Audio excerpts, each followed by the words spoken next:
Hello everyone, my name is Anuj and I welcome you to Master Excel Now.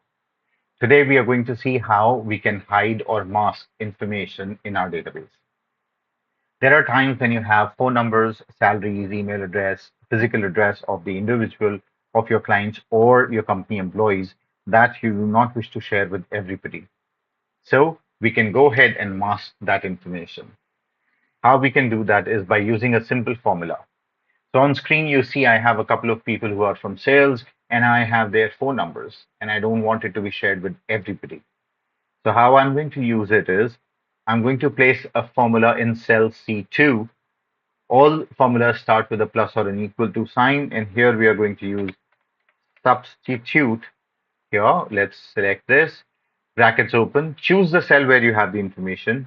Then you place a comma.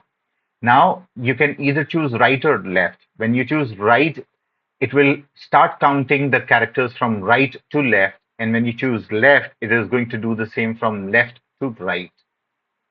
Hence, here, what we are going to do is we're going to choose right. After that, we open the brackets. Again, choose the cell where you have the information. Now, after a comma, you need to tell how many characters do you need to mask.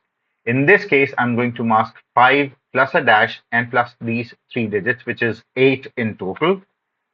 Brackets close, comma, sorry, brackets closed, comma. And now with quotes open, double quotes, I'm going to type X 8 times. 1, 2, 3, 4, 5, 6, 7, 8, and quotes closed, brackets closed. You hit enter. Now you see the number has been masked. The last 8 digits, including a dash, have been masked. Select the cell, take your cursor on the crosshair, click and drag to the end. Now, when you share it with your team, probably you will want to hide column B. So click on column B, right click and hide, and it's all done. Hope you enjoyed the information. Please do like, share, and subscribe our videos. And thank you.